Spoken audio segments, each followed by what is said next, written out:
ओम नमः शिवाय, ओम नमः शिवाय। शिव हरि बच्चों, बोलो श्री कृष्ण भगवान की जय। शिव पार्वती की जय, गणपति की जय। सदा भवानी दाहिने सम्मुख रहो, गणेश रामा सम्मुख रहो गणेश। पांच देव रक्षा करो, ब्रह्मा विष्णु महेश सियापति राम। जय जय राम, मेरो मन बसियो सीताराम। बोलो शिव पार्वती की जय, बोलो विनायक जी की जय। शिव पुराण में शिवलिंग की स्थापना, उसके लक्षण और पूजा की विधि का वर्णन तथा शिव पद की प्राप्ति करने वाला सत्य कर्मों का विवेचन। स्थापना। ऋषियों ने पूछा, सूत जी, शिवलिंग की स्थापना कैसे करनी चाहिए, उनका लक्षण क्या है तथा उनकी पूजा कैसे करनी चाहिए, किस देश काल में करनी चाहिए और किस द्रव्य के द्वारा उनका निर्माण होना चाहिए। सूत जी ने कहा, महर्षियों, मैं तुम लोगों के लिए इस विषय का वर्णन करता हूँ, ध्यान देकर सुनो और समझो। अनुकूल एवं शुभ समय में किसी पवित्र तीर्थ में, नदी आदि के तट पर अपनी रुचि के अनुसार ऐसी जगह शिवलिंग की स्थापना करनी चाहिए जहां नित्य पूजा हो सके। पार्थिव द्रव्य से, जलमय द्रव्य से अथवा तेज से पदार्थ से अपनी रुचि के अनुसार कल्पोक्त लक्षणों से युक्त शिवलिंग का निर्माण करके उनकी पूजा करने से उन उपासक को उसे पूजा का पूरा फल प्राप्त होता है। संपूर्ण शुभ लक्षणों से युक्त शिवलिंग की आदि पूजा की जाए तो वह तत्काल पूजा का फल देने वाला होता है। आदि चल प्रतिष्ठा करनी है हो तो इसके लिए छोटा सा शिवलिंग अथवा विग्रह श्रेष्ठ माना जाता है और आदि अचल प्रतिष्ठा करनी हो तो सतुल शिवलिंग अथवा विग्रह अच्छा माना गया है, उत्तम।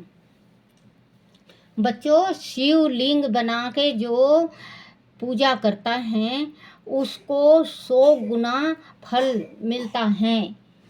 लक्षणों से युक्त शिवलिंग की पीठ सहिता स्थापना करनी चाहिए। शिवलिंग का पीठ मंडलाकार, गोल, चौकोर, त्रिकोण अथवा खाट के पाए की भांति ऊपर नीचे मोटा और बीच में पतला होना चाहिए। ऐसे लिंग पीठ महान फल देने वाला होता है। पहले मिट्टी से, पलस्तर आदि से अथवा लोहे आदि से शिवलिंग का निर्माण करना चाहिए। जिसे द्रव्य से शिवलिंग का निर्माण हो उसी से उसका पीठ भी बनाना चाहिए। यही स्थावर अचल प्रतिष्ठा वाले शिवलिंग की विशेष बात है। 4 चल प्रतिष्ठा वाले शिवलिंग में भी लिंग और पीठ का एक ही उपादान होना चाहिए, किंतु बाण लिंग के लिए यह नियम नहीं है। लिंग की लंबाई निर्माणकर्ता या स्थापना करने वाला यजमान के बाहर 12 उंगलियों के बराबर होनी चाहिए। ऐसे ही शिवलिंग को उत्तम कहा गया है। जैसे बच्चों, कोई शिवलिंग, ये शिव पुराण करवाता है, शिवलिंग बनवाता है, तो जजमान 12 अंगुल का सिर्फ शिवलिंग बनवा सकता है, फिर उसका पूजन कर सकता है। शिवलिंग उत्तम कहा गया है। इसमें कई लंबाई हो तो फल में कमी आ जाती है। जैसे 12 आंगल से आप लंबाई ज़्यादा करते हो तो इसमें आपको फल नहीं मिलता। फल की इच्छा आप रखते हो तो कुल 12 आंगल आपको शिवलिंग लंबाई आपकी शिवलिंग की होनी चाहिए। हो जाती है अधिक हो तो कोई दोष की निमित्त है। उसकी लंबाई कम से कम कर्ता के 1 अंगुल के बराबर होनी चाहिए। उससे छोटा होने पर अलग फल मिलता है। बच्चों, जैसे मैंने कहा कि अंगूठे इतना घर में अपने गृहस्थी वालों के वास्ते शिवलिंग ला के पूजन करना चाहिए। अगर अंगूठा से भी छोटी, उंगली से भी छोटी हो तो वो ज़्यादा फलित होता है। एक अंगूठा से थोड़ी छोटी होनी चाहिए शिवलिंग अपने घर में जो लाते हो, और फिर उसका पूजा करो, आपको 100 का 100 फल मिलेगा। किंतु इससे अधिक होना दोष का बात दोषी की बात नहीं है। यजमानों को चाहिए कि यह पहले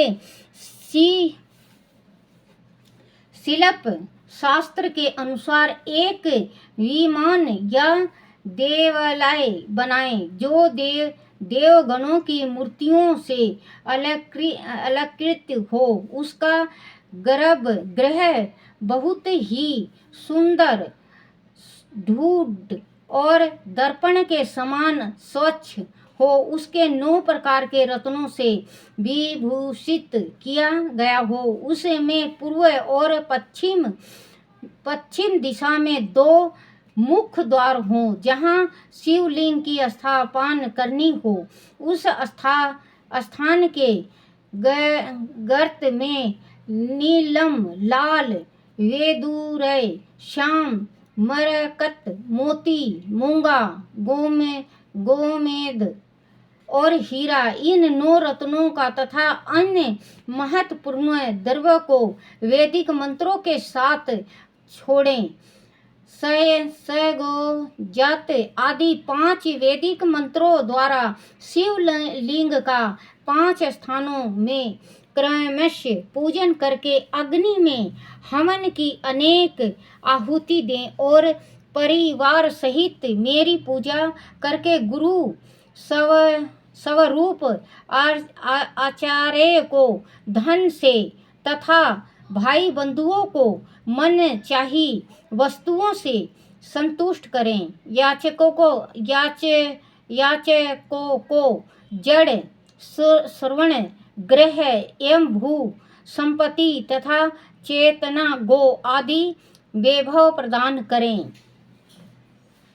स्थावर जंगम सभी जीवों को यत्न पूर्वक संतुष्ट करके एक गड्ढे में संपूर्ण तथा 9 प्रकार के रत्न भर कर युगो जातिक वैदिक मंत्रों का उच्चारण करके परम कल्याणकारी महादेव जी का ध्यान करें। तत्पश्चात नाद घोष से युक्त महामंत्र ओकार ओम का उच्चारण करके उक्त गड्ढे में शिवलिंग की स्थापना करके उसे पीठ से संयुक्त करें। इस प्रकार पीठ युक्त लिंग की स्थापना करके उसे नित्य लेप दीर्घ काल तक टिके रहने वाले मसाले से जोड़कर शीतल करें। इसी प्रकार वही परम सुंदर वेर मूर्ति की भी स्थापना करनी चाहिए। संशय यह है कि भूमि संस्कार आदि की सारी विधि जैसी लिंग प्रतिष्ठा के लिए कही गई है वैसे ही वेर मूर्ति प्रतिष्ठा के लिए भी समझनी चाहिए।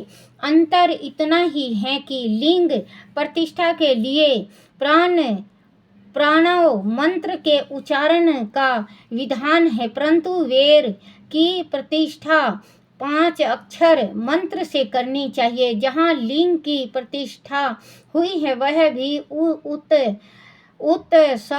सा के लिए 12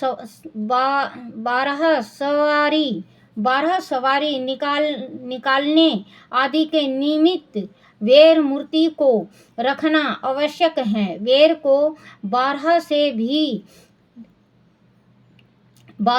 भी लिया जा सकता है। वेर को बाहर से भी लिया जा सकता है। उसे गुरुजनों से ग्रहण करें। ब्राह्मण वेर वही लेने योग्य है जो साधु पुरुष द्वारा पूजित हो। इस प्रकार लिंग में और वेर में भी की हुई महादेव जी की पूजा शिव पद प्रदान करने वाली होती है। स्थावर और जंगम के भेद से लिंग भी 2 प्रकार का कहा गया है।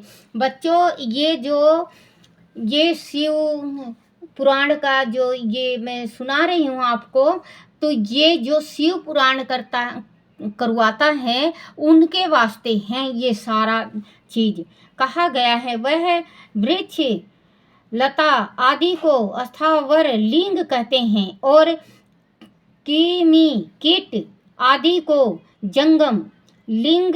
स्थावर लिंग की सींचने आदि के द्वारा सेवा करनी चाहिए और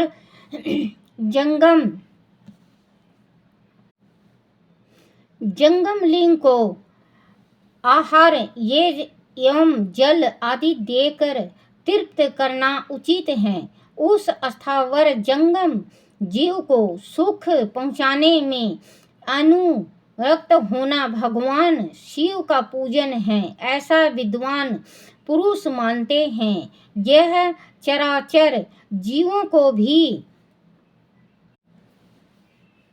शंकर के प्रति मानकर उनका पूजन करना चाहिए। इस तरह महालिंग की स्थापना करके विविध उपचारों द्वारा उनका पूजन करें। अपनी शक्ति के अनुसार नित्य पूजा करनी चाहिए तथा देवालय के पास ध्वजारोपण आदि करना चाहिए। शिवलिंग साक्षात शिव का पद प्रदान करने वाला है अथवा 4 लिंगों में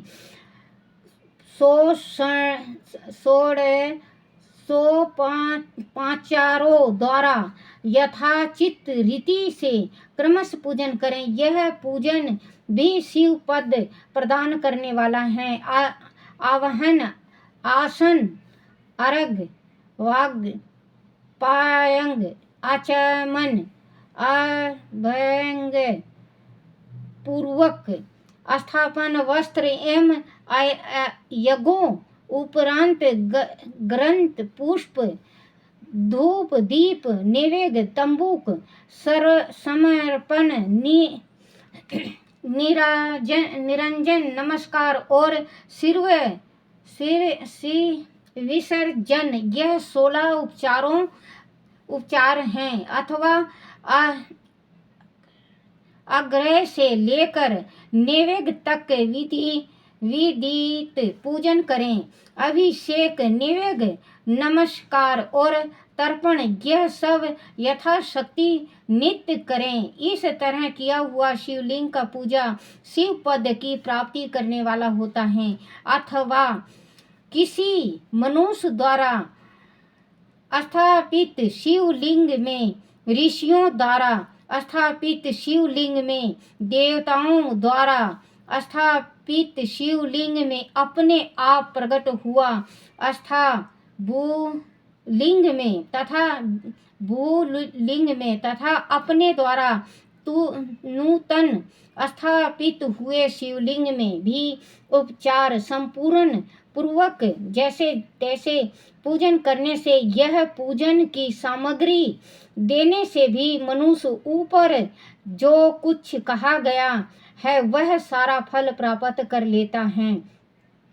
क्रमश परिक्रमा और नमस्कार करने से भी शिवलिंग शिव पद की प्राप्ति करने वाला होता है। आदि नियम पूर्वक शिवलिंग का दर्शन मात्र कर लिया जाए तो वह भी कल्याण पद होता है। मिट्टी, आटा, गाय के गोबर, फूल, कनेर, पुष्प, फल, गुड़, मक्खन, भस्म अथवा अन्न से भी आप अपनी रुचि के अनुसार शिवलिंग बनाकर तदनुसार उनका पूजन करें। बच्चे, ये गृहस्थी वालों के वास्ते हैं। जैसे दर्शन मात्र से भी कल्याण होता है, शिवलिंग का होता है। मिट्टी, जैसे आप शिवलिंग बनाते हो तो आपके जैसे मतलब ये बताया है जो शिव पुराण में बताए हैं। मिट्टी, आटा, गाय के गोबर, फूल, कनेर का पुष्प, फल, गुड़, मक्खन, भस्म अथवा अन्न से भी अपनी रुचि के अनुसार शिवलिंग बनाकर तदनुसार उनका पूजन करें अथवा प्रतिदिन 10,000 प्रणव मंत्र का जाप करें। 5 मंत्र का जाप करें 10,000 रोज, अथवा दोनों संध्याओं के समय एक एक शस्त्र प्रणव का जाप किया करें। यह क्रम से भी शिव पद की प्राप्ति करने वाला है, ऐसे जानना चाहिए। जप काल में मकरांत प्रणव का उच्चारण मन की शुद्धि करने वाला होता है। समाधि में मानसिक जप का विधान है तथा अन्य सब समय भी उपासु जप की ही करना चाहिए। नंद और बिंदु से युक्त ओकार के उच्चारण का विद्वान पुरुष समान प्रणव कहते हैं। आदि प्रतिदिन आदर पूर्वक 10,000 5 अक्षर मंत्र का जाप किया जाए अथवा दोनों संध्याओं के समय एक एक शस्त्र का ही जाप किया जाए तो उसे शिव पद की प्राप्ति करने वाला समझना चाहिए। ब्राह्मणों के लिए आदि में प्रणव से युक्त 5 अक्षर मंत्र अच्छा बताया गया है। कलश से किया हुआ स्नान, मंत्र की दीक्षा, मातु का काओं का न्याय, सत्य से पवित्र अंतःकरण वाला ब्राह्मण तथा ज्ञानी गुरु, इन सब को उत्तम माना गया है।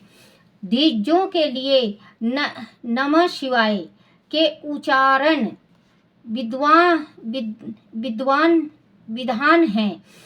द्विज तरों के लिए अंत में नमो पादक प्रयोग की विधि है अथवा वह शिवाय नमो इस मंत्र का उच्चारण करें। स्त्रियों के लिए भी कही गई विधान पूर्वक नमो नमस्तुभम शिवाय नमो।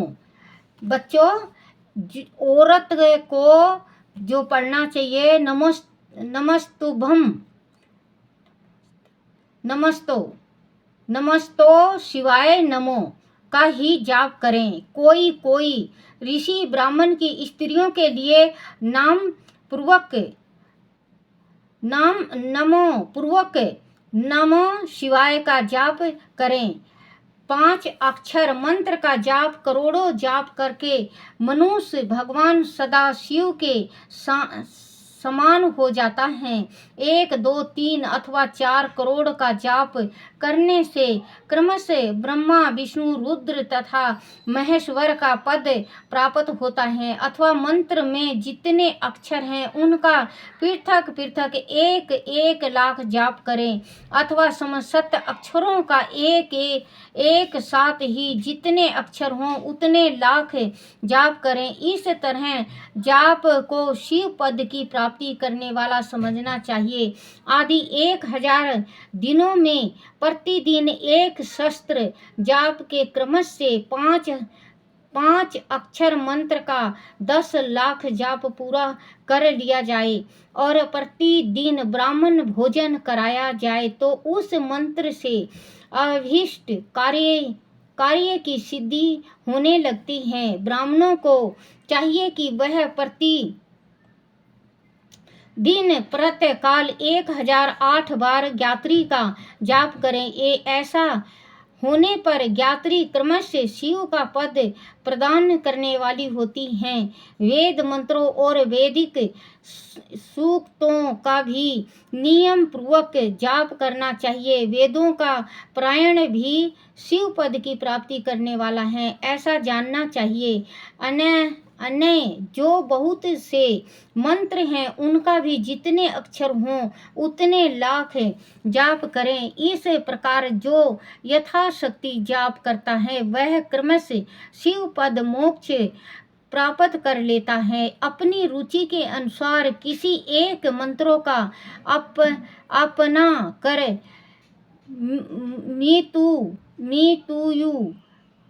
मृत्यु उपरांत प्रतिदिन उनका जाप करना चाहिए, अथवा ओम इस मंत्र का प्रतिदिन एक शस्त्र जाप करना चाहिए। ऐसा करने पर भगवान शिव की आज्ञा से संपूर्ण मनोरथ की सिद्धि होती है।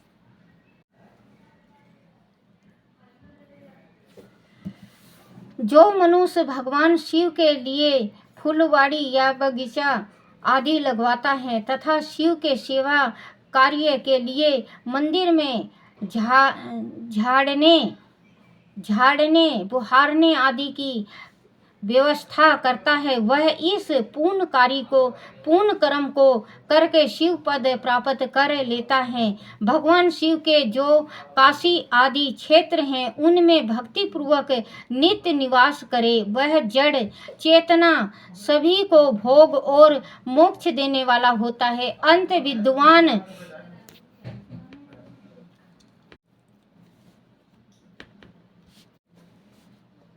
ऐसा करने से भी क्रमश शिव पद की प्राप्ति होती है। लोक में अपने अपने वर्णों के अनुसार सदाचार का पालन करने से भी मनुष्य शिव पद को प्राप्त कर लेता है। वर्णानुकूल आचरण से तथा भक्ति भाव से यह अपने सत्य कर्मों का अतिशय फल पाता है। कामना पूर्वक किए हुए अपना कर्म के अभीष्ट फलों को शीघ्र ही पा लेता है। निष्काम भाव से किया हुआ सारा कार्य साक्षात शिव पद की प्राप्ति करने वाला होता है। दिन के 3 विभाग होते हैं, प्रत्यय, मध्याह्न और संध्याह्न। इन तीनों में क्रमश एक एक प्रकार के क्रम का संपादन किया जाता है। प्रत्यय काल को शास्त्र विहित नित्य कर्म के अनुष्ठान का समय जानना चाहिए। मध्य काल सकल सकाम कर्म के लिए उपयोगी है तथा सायकाल शांति कर्म के उपयुक्त है, ऐसे जानना चाहिए। इस प्रकार रात्रि भी समय का विभाजन किया गया है। रात के 4 पहरों में जो बीच के 2 पहर हैं उन्हें निशीथल काल कहा गया है। विशेषतः उसी काल में की हुई भगवान शिव की पूजा अभीष्ट फल को देने वाली होती है। ऐसा जानकर कर्म करने वाला मनुष्य यथार्थ फल का भागी होता है। विशेषतः कलियुग में कर्म से ही फल की सिद्धि होती है। अपने अपने अधिकार के अनुसार ऊपर कहे गए किसी भी कर्म के द्वारा शिव आराधना करने वाला पुरुष आदि सदाचारी है और पाप से डरता है तो वह उन कर्मों का पूरा फल अवश्य प्राप्त कर लेता है। ऋषियों ने कहा, सूत जी, पुण्य क्षेत्र कौन से हैं जिनका आश्रय लेकर सभी स्त्री पुरुष शिव पद प्राप्त कर लें, वह हमें संक्षिप्त बतलाइए। बोलो शिव पुराण की जय। बच्चों आज बहुत लंबा हो गया था, इस वास्ते मैं बीच बीच में मैं आपको बता नहीं सकी, क्योंकि ये आधा घंटा से भी ज़्यादा हो जाता। तो आज शिव पुराण बच्चे बहुत लंबी थी। ओम नमः शिवाय, ओम नमः शिवाय। और शिव पुराण की आप, शिवलिंग की आप पूजा करा करो, शिव जी आप पे कृपा बरसाएंगे। बोलो शिव पार्वती की जय। ओम नमः शिवाय, ओम नमः शिवाय, ओम नमः शिवाय, ओम नमः शिवाय, ओम नमः शिवाय बाबा, ओम नमः शिवाय, ओम नमः शिवाय बाबा, ओम नमः शिवाय, ओम नमः शिवाय, ओम नमः शिवाय, ओम नमः शिवाय बाबा, ओम नमः शिवाय। बोलो शिव शंकर पार्वती की जय। हे मेरे शिव भोले, मैं अनपढ़ गंवार हूँ भोलेनाथ, गलती हो मुझे माफ़ कर देना, मुझे माफ़ कर देना, मुझे माफ़ कर देना। अपने भक्तों को सुख शांति देना, विश्व का कल्याण करना मेरे शिव भोले। सुख शांति दो, सुख शांति दो, सुख शांति दो।